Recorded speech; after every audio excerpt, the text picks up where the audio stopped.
some of the tips that you need to know for your gut to be healthy, which means you will feel good. Yeah, we have some poop talk coming up. You'll love it. We'll be right back. All right, welcome back to Afternoon Live. Today, we are helping take control of your gut. It's the secret to better energy, mood, clearer skin, and just feeling good.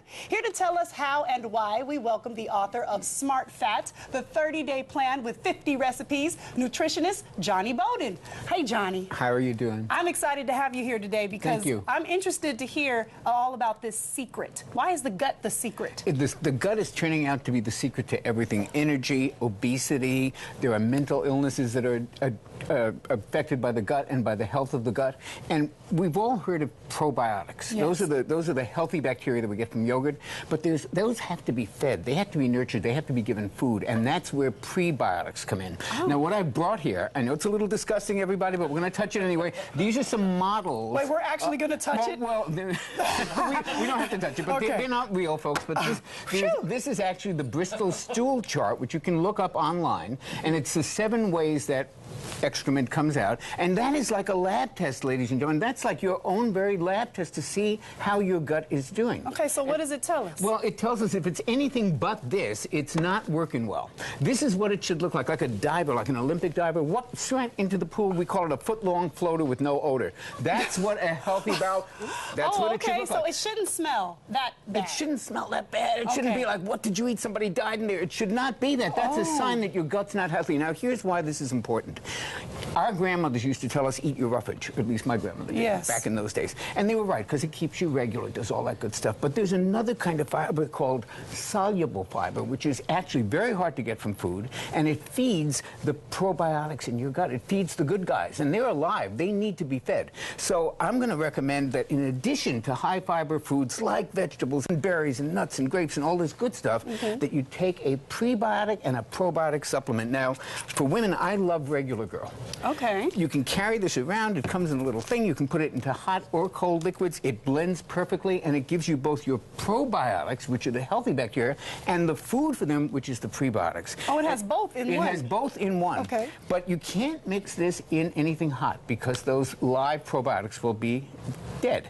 So that's where something like sun fiber comes in. Now, sun fiber is actually in Regular Girl, and this is prebiotic fiber. This is food for the good guys in your gut, and it mixes. It's absolutely odorless. It mixes with no taste, no odor, no nothing. You can put it in vitamin water. In 1 second, this is going to be exactly the color of the original juice. Okay. It has no taste whatsoever. You can taste it if you want. Well, it's the same as the juice. If you don't like the juice, you won't like that. But nothing doesn't add anything to it whatsoever. And this gives you 6 grams of fiber. Actually, that's good. It's not bad. I need to feed my gut. You need to feed your gut. Yeah, let me have some more of that. That's actually really tasty. Yeah, it's not bad. And it doesn't add any taste. And this sun fiber stuff, which is in a lot of good fiber supplements, including Regular Girl, really does add a lot to your digestive health. And you really, really need these prebiotics and probiotics together. So you can't get this type of soluble, am I saying it right? Soluble fiber in food? You can, but it's much harder. It's in foods like Jerusalem artichokes and things that people don't eat a lot of. Okay. And there is some soluble fiber in food, but we don't get enough. The actual amount that most health organizations recommend is between 25 and 38 grams a day, and the average American gets 4 to 11. Oh, geez. So we're way lacking in fiber, and then we wonder why we have all these epidemics and problems with energy. You wonder why your poop looks like rocks. Exactly. That's not cute. This is rabbit food. My attention is just like totally drawn to this. I can't see anything but this.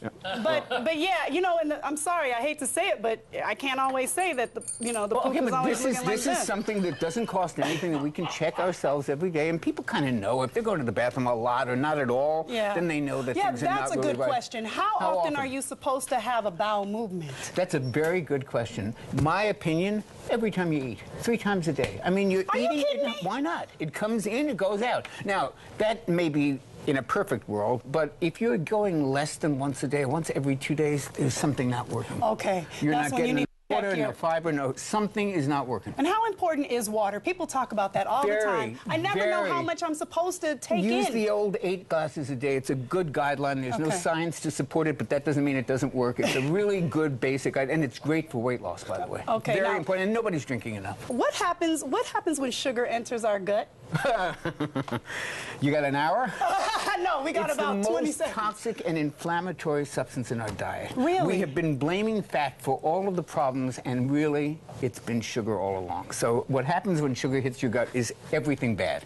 But not the natural sugars. Not the kind that's found naturally. Because there's lots of sugar in fruit. Yeah, that's not, nobody ever got fat or diabetic on peas and carrots and fruit. Okay. That's not the source of it. The source of it is the stuff we add to food or that manufacturers add to the foods that we eat. Got you. Johnny, thank you so much for helping us out and bringing the lovely visuals. Yes, I know I don't those think I'll be visuals. able to sleep tonight. Up next on Afternoon Live.